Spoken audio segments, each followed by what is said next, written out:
Wow দেখিছে নহয় চিকেনখিনি কি ধুনীয়া দেখিবলৈ টেষ্টি হৈছে আজি বনালোঁ ঘৰতে পোলাও আৰু চিকেন অতি কম সময়তে আৰু খুবেই টেষ্টি আহকচোন বোলো ইয়াৰ ৰেচিপিটো চাই লওঁ নমস্কাৰ জনাইছোঁ সকলোকে শ্ৰুতিছ লিটিল কিটচেনলৈ এয়া মই লৈছোঁ হাফ কিলো চিকেন এইখিনি প্ৰথমে আমি মেৰিনেট কৰি ল'ম ইয়াত 3 চামুচ দৈ দি দিছোঁ নেক্সট ইয়াতে 2 চামুচ আদা নহৰু পেষ্ট দি দিম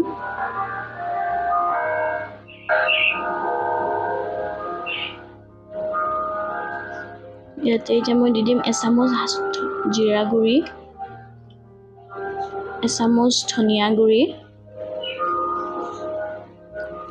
এচামুচ কাশ্মীৰী মিৰ্চ পাউডাৰ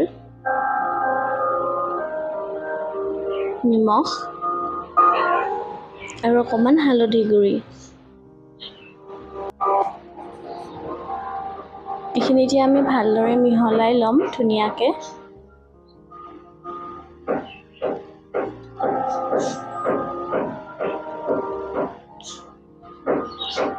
এইখিনি এতিয়া আমি 30 মিনিটৰ বাবে থৈ দিম এতিয়া আমি পোলাওৰ কাৰণে যোগাৰ কৰি লৈছোঁ এয়া এটা পিয়াজ লৈছোঁ সৰুকৈ কাটি আৰু গাজৰ আৰু বিন লৈছোঁ সৰুকৈ কাটি আৰু এইখিনি লৈছোঁ কাজু আৰু এইখিনি চাউল এটা কুকাৰত আমি এচামুচ ঘিউ দি দিছোঁ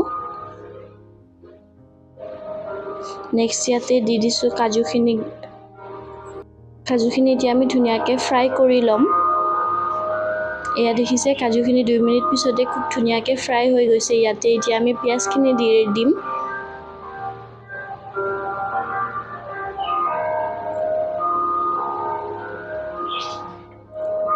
এইখিনি এতিয়া আমি ভালদৰে ফ্ৰাই কৰি ল'ম পিয়াজখিনি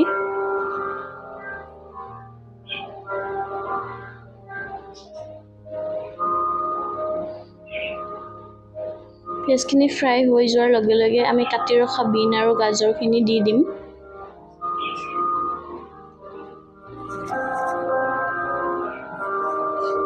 এইখিনিতে ভালদৰে ফ্ৰাই কৰি ল'ম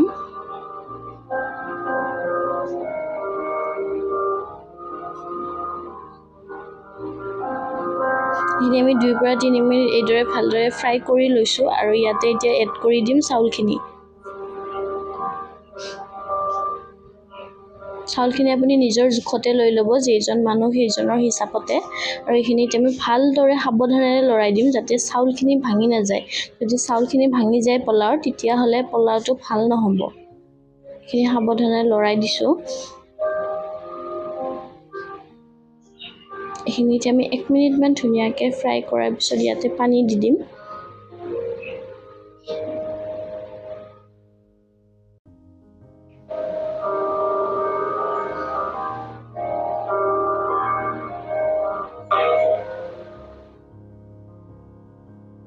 এইখিনি এতিয়া হৈ গৈছে ইয়াত আমি এতিয়া পানী এড কৰি দিছোঁ পানীৰ জোখটো আপোনালোকে ভাতত যিখিনি দিয়ে তাতকৈ অকণমান কম দিব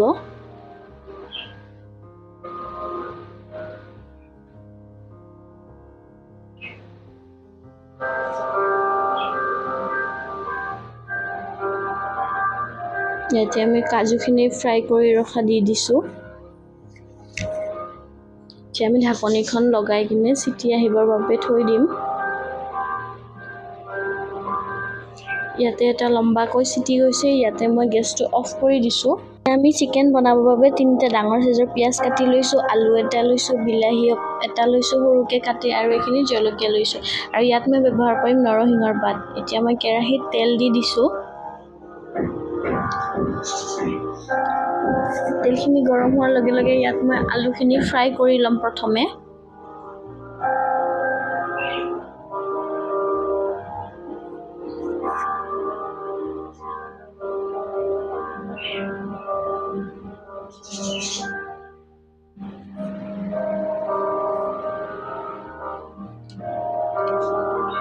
এইখিনি এতিয়া ঢাকন লগাই দিছোঁ সিজিবৰ বাবে আলুখিনি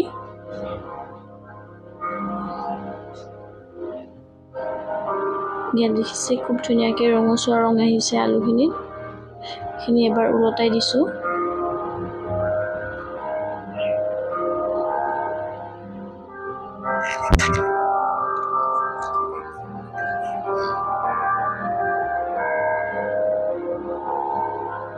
যাতে আকৌ এবাৰ ঢাকনি লগাই দিছোঁ আলুখিনিত।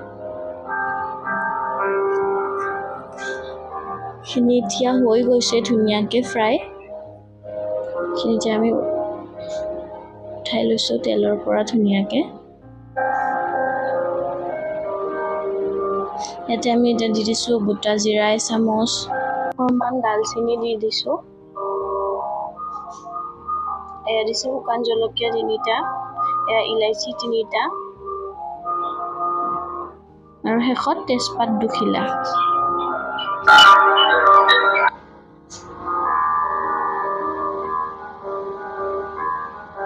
ইয়াতে এতিয়া মই পিঁয়াজখিনি দি দিছোঁ কাটি ৰখা।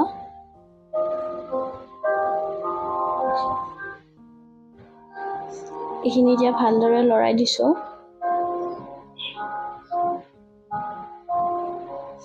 পিঁয়াজখিনি একদম ভালদৰে ৰঙচুৱা পৰি নোযোৱালৈকে এইখিনি আমি ভাজি থাকিম এইদৰে 3 পৰা 4 মিনিট।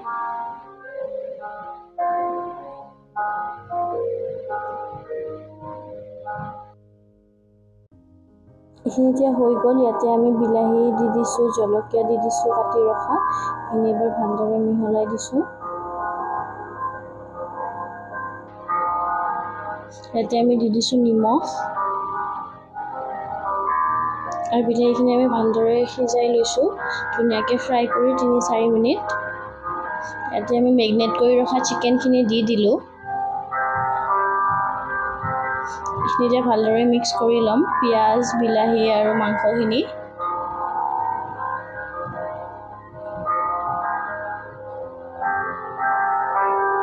এইখিনি এতিয়া আমি ভালদৰে ফ্ৰাই কৰি থাকিম হাই ফ্লেমত। ইয়াতে আমি এতিয়া দি দিম এচামুচ মিট মছলা, এচামুচ জিৰা গুড়ি আৰু এচামুচ ধনিয়া গুড়ি, যিহেতু অলপ মছলাদাৰ বনাম আমি। আন এটা কেৰাহীত আমি এইদৰে কেৰাহীটো গৰম কৰি নৰসিংহৰ পাতখিনি ভালদৰে ফ্ৰাই কৰি ল'ম।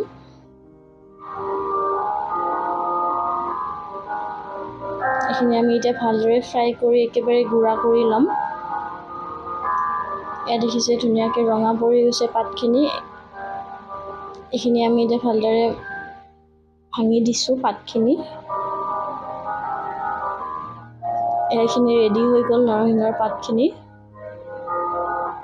ইয়াতে আমি ফ্ৰাই কৰি ৰখা আলুখিনি দি দিম।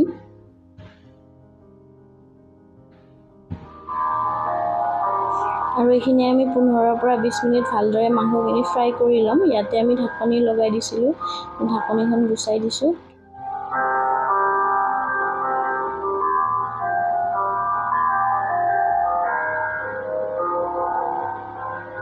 এবাৰ ভালদৰে মিহলাই দিছোঁ। দেখিছেনে, দেখিবলৈ খুবেই টেষ্টি হৈছে কিন্তু চিকেনখিনি, আৰু খাবলৈও বহুত বেছিয়ে টেষ্টি হৈছিলে। ইয়াতে আমি নৰসিংহৰ পাতখিনি এতিয়া দি দিছোঁ। ইয়াতে আমি এড কৰি দিম পানী।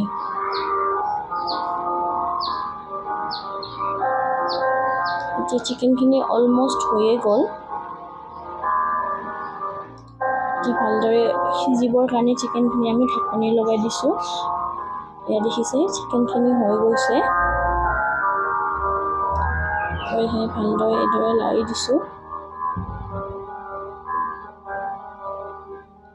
ইয়াতে আমি এতিয়া কাটি ৰখা ধনিয়া পাত দি দিম আৰু এচামুচ গৰম মছলা দি দিম।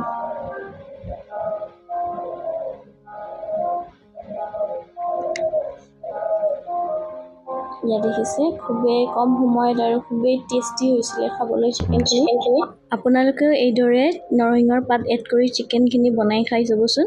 এয়া আছিলে আজি মোৰ পোলাও আৰু চিকেনৰ ৰেচিপি। আশা কৰোঁ আপোনালোকে ভাল পালে। এনেকুৱা ধৰণৰ ধুনীয়া ধুনীয়া ৰেচিপি ভিডিঅ' চাবৰ বাবে মোৰ চেনেলটো ছাবস্ক্ৰাইব কৰি দিব।